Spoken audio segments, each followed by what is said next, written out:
What's going on, guys? Welcome back to the channel. Today I'm here with my buddy Tig.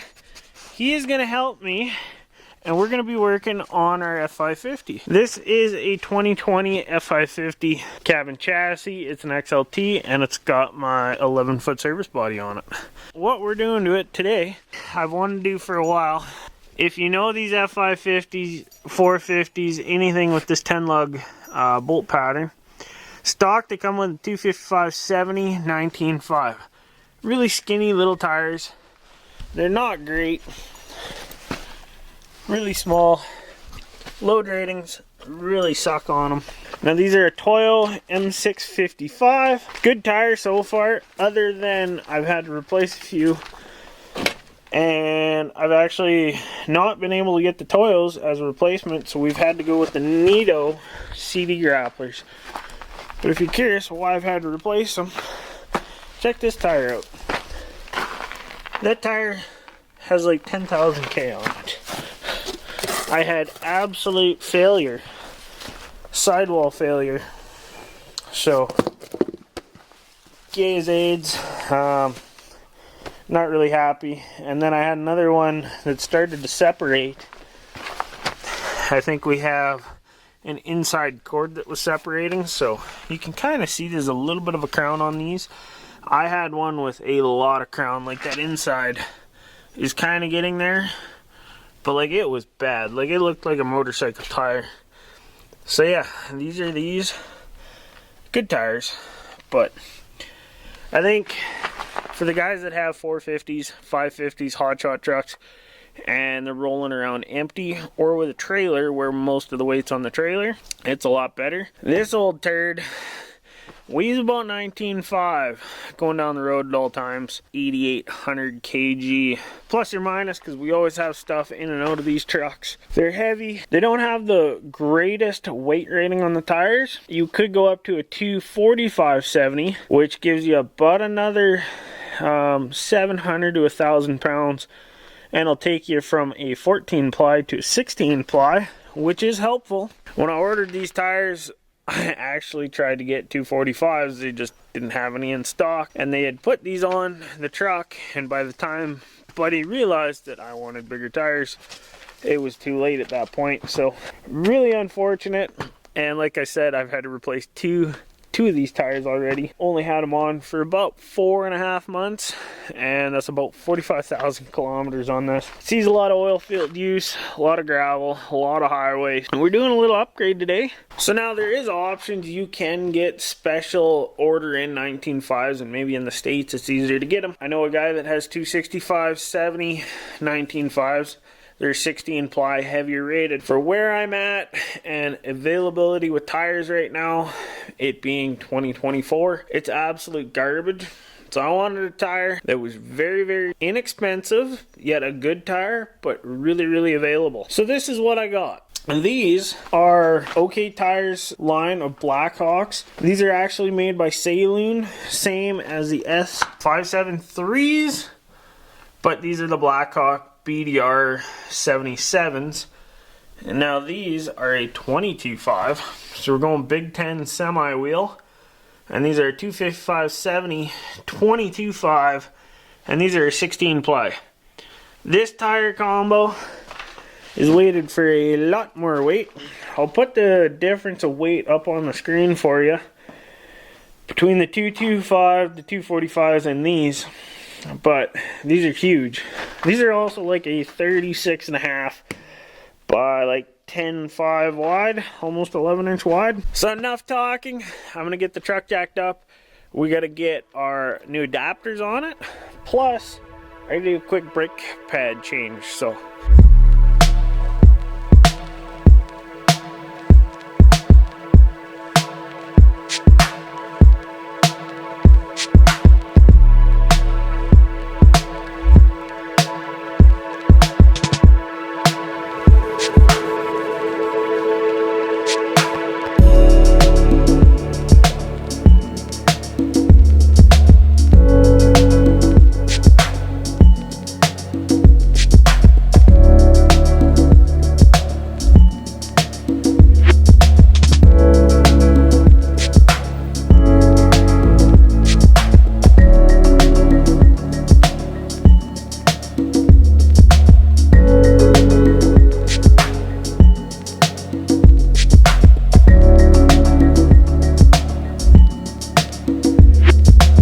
So we're to the point, we got our brakes done on the front. You guys already saw in the time lapse that we already installed the passenger side. So now we have our spacer. So that's this big girl. Now, you know it's a front because these little knobbies, or these little hub-centric posts, are short. The rear one has super long ones. They come out a couple inches. So we went ahead, we painted this quick. We have to clean this mounting surface. We've already cleaned this surface as good as we can. Tig, you're in the way, buddy? Yes? Hello? Come on. Go find a stick or something, buddy. Okay, so we're gonna buff up our mounting surface on the hub here quick. Sorry, the spacer. The hub's already good. We just gave that a real good clean. Now, if you want to brake clean everything, go ahead. Now, when you're installing this, it should be fairly tight because you want the hub-centric posts on your factory hub to be tight with the inside of this new spacer. So what I like doing, take your good mallet and you just work this adapter on. It should be fairly snug and you should be able to bottom it out.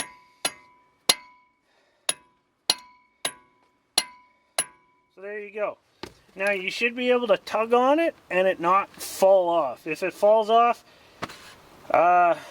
you want to work on that because you don't want to rely on the studs to hold the weight. You want all the weight on that cast. So once you get to this point, for these inside, we're going to be running these little conical acorn nuts. They are a M14 by 1.5. We got 10 of these. I like threading these on by hand, just that way you don't end up cross-threading them. Get them a few ways on. These will be a 19 or a 3/4 socket to run these down. Hair pattern. Little impact. It's not torquing them super tight. Torque this adapter, which you will have to do retorque after a few K put on. All I do is I take a punch, take it, set it in the rotor, and just let it come up on the brake, or like your brake caliper. So now 140 foot-pounds, that's what I like. And just go around. Now we'll pull our nuts off. We'll clean the wheel mounting surface just because there's paint. We want to get as much off as we can. And then we'll be able to put the wheel on. Now our front tires, we're running 12 ounces of beads. And then in the rears, we actually have 10 ounces of beads. So what the guy at the tire shop said he kind of normally does with steer tires. So that's what we're doing. And with these being such a heavy tire, the better we can do it, the better it'll be.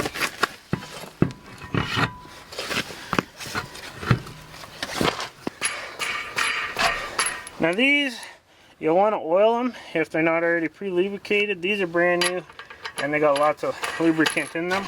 But any flange nut, you always want to oil right between the flange and the nut. It helps perform proper torque.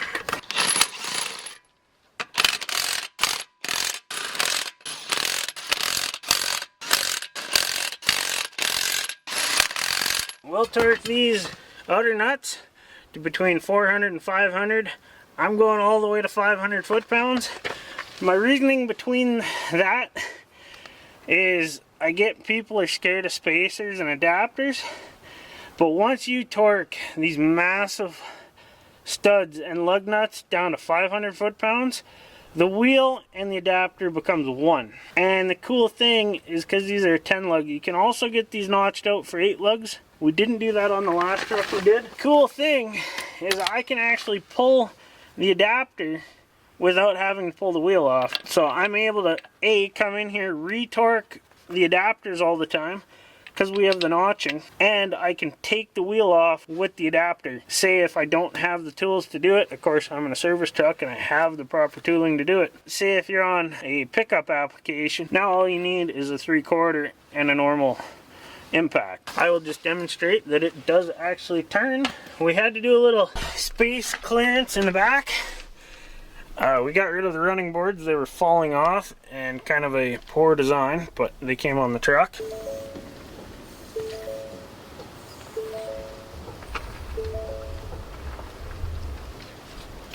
That is full lock forward, and of course we do spin.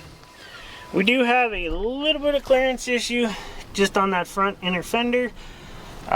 We'll be able to trim that up, no issue.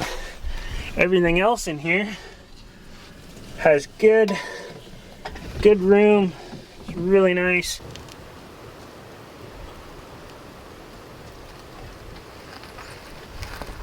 Full lock again. Get in here. We didn't have any clearance issues coming up.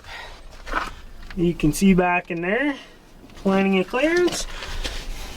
And now with this 255 being a 22.5 setup, our wheel inset is about identical to the inside edge of the tire for the 225 to now this.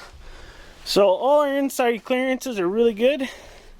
The other great thing, look at how much room around the rotor now we have, which will clear out mud and a lot of debris a lot easier. It'll be easier to wash and it'll just look better. Look at how much better that looks. So 255/70, this measures out to a 36.5 tire.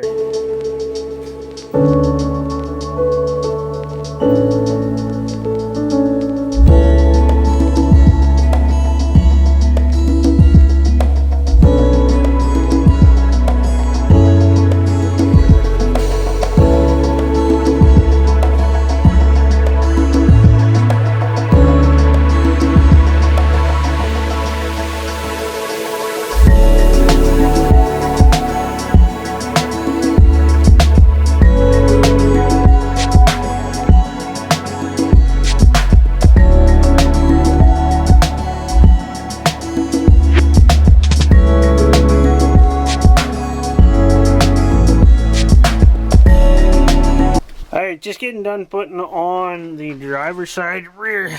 I just want to show you guys this rear spacer adapter before we put the tires on. I got the other side on already, but there you can see those longer pedestals that I was telling you for the hub centric portion of the wheel. There's once it's mounted up. Honestly, all the weight of this adapter is on the flange that your 19.5s would have mounted to. So these studs, they're just holding there, and with the fact that they're so short now, these studs are going to be a lot stronger because there's less stress on them, even though that they stick out super far. But that's also the reason why you got to notch these. But there's a look at that notching. So as you can see, you can still get a socket on there. It's still good to go. Now, the cool thing about these is if you needed to run a spacer, if you're running super wide tires, you still have plenty of pedestal that you could add and a 1/2 inch or 1 inch spacer. Not saying that's a good idea, but in a setup like this, same 22.5s, these are just milled to a 22. You get pretty tight. So if you run and dual, like 13.5s probably be close, but like 14.5, 15.5s, you'd need a spacer inside. So there's a difference just between an actual 22.5. There's not a whole lot other than you can see that rim. It's just cut ever so slightly different. Super cool. Now before we put the caps on, I got one thing I want to say with these. You'll see them shortly, but what you'll have to do, take silicone and silicone these center pieces in there. Otherwise, they'll look like that and just fall out. So I want to try and show this. This is something I noticed on even the last truck that I did, the dually. When you go to put these on, the fronts aren't bad. These rears, you kind of have to fight with them.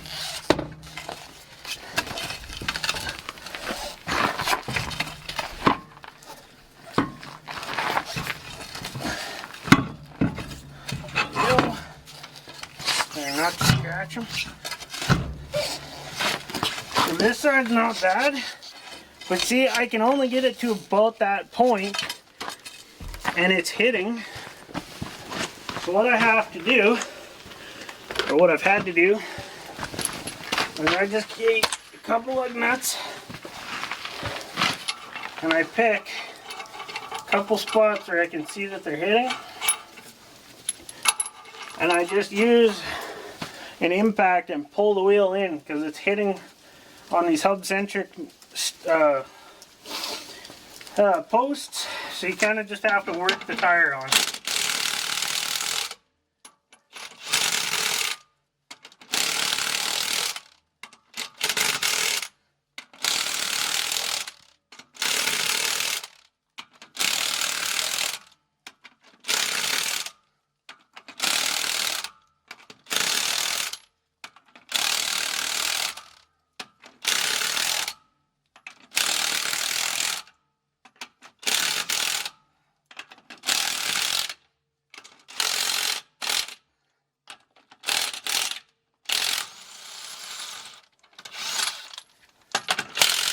Now after a few uses, like if you have these wheels on and off a few times, that will get easier. Since these are brand new, plus they were machined, the inner diameter's tight. But good thing about that is now you know that you have good hub-centric mating surfaces, so you know that the studs aren't doing the work, which these being flanges, you don't want this wheel loose. If this wheel goes on loose, and it's not tight to these pedestals, you're gonna have an issue. So something to look for.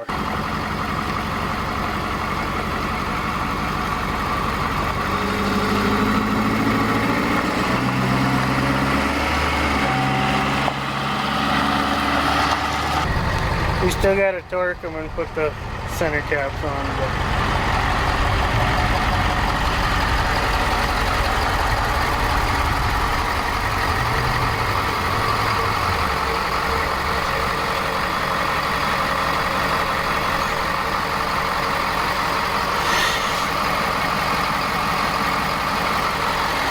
check that out. Center profile. This thing sits so much taller. God, I love this.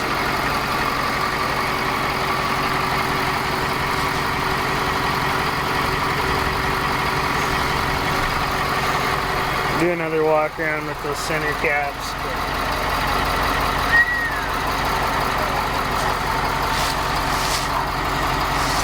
Dude, we might have to do a little bit with the back here, but if anything, when the leaf spring goes up, it'll move forward. So now comes the fun part of torquing these. So if you don't believe me, this is a 3/4 inch torque wrench. Give you a nice little sight there.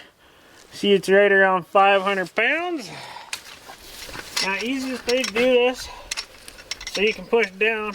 If you want to pull up, you can pull up. But all I do is turn the wheels to the right. That'll kick the back end out and the front end out the other way. So when you're torquing, you put this sucker on here, and now you're plenty away from the body. Now, we didn't gun these up with a 1 inch, so it's going to take a little bit.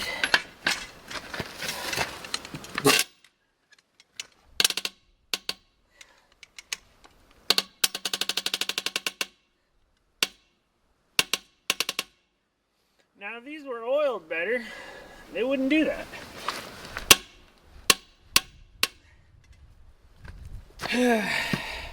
Alright, I'm going to oil these, because you shouldn't have that. They should be nice and smooth. You shouldn't have that. So we're going to oil these, just the flanges like I talked. I thought they had more shipping lube. So, alright, we're back from the break. Oiled my flanges.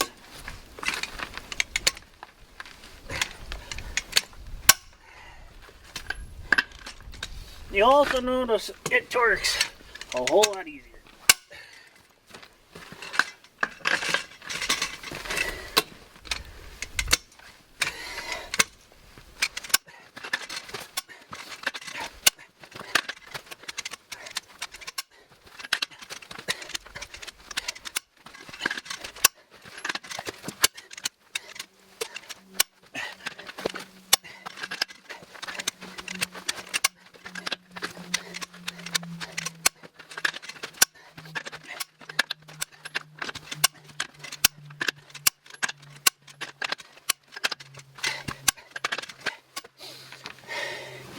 And now repeat that on 3 more wheels.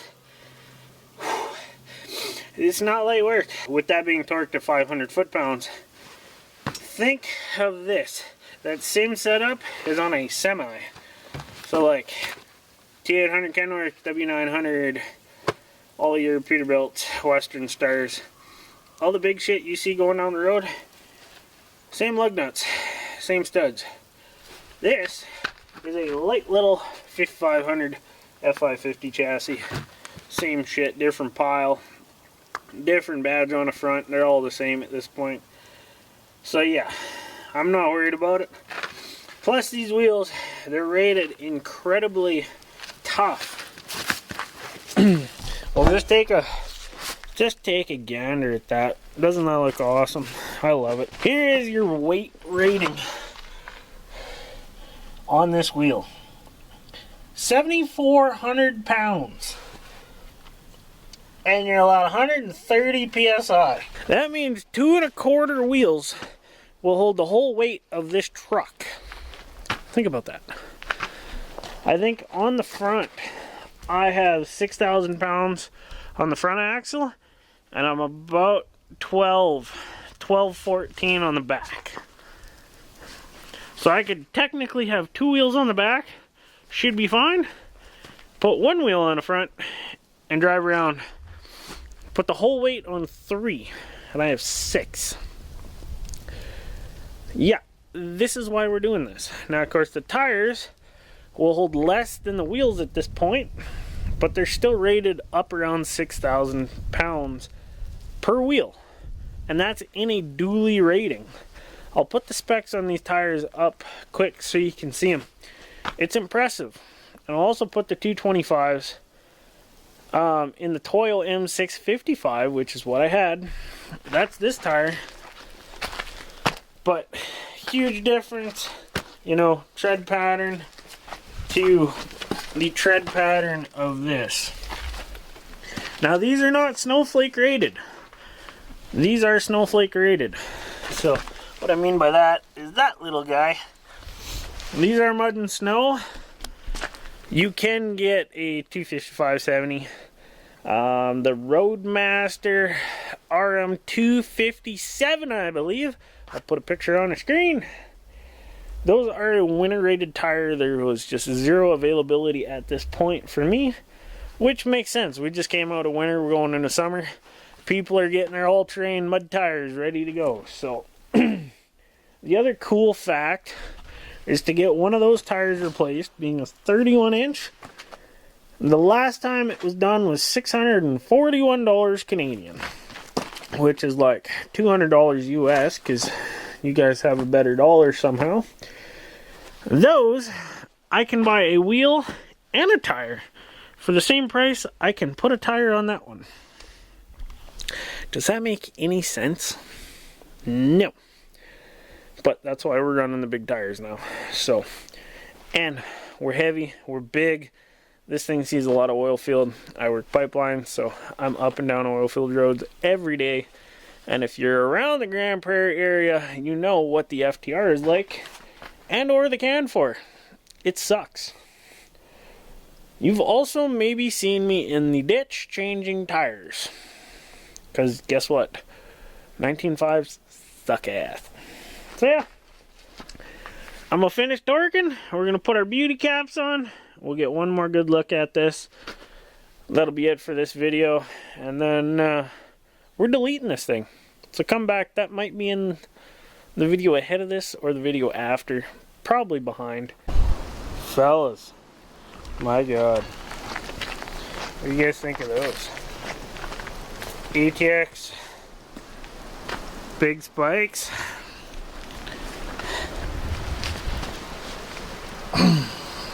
I know the camera doesn't do justice to what these look like in person.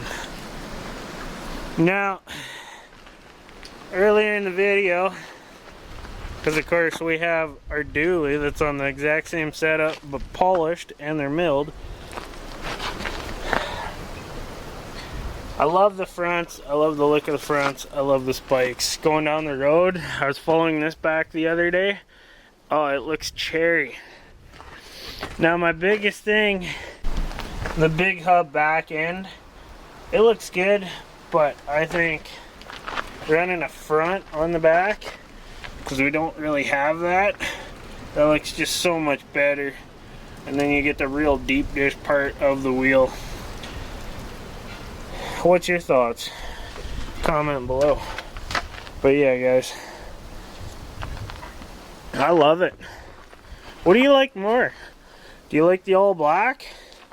Are you a polish guy? That's the video. I hope you guys liked this. I hope I had enough information in this video compared to the last video I did of doing these. But yeah, we get the puppy dogs here.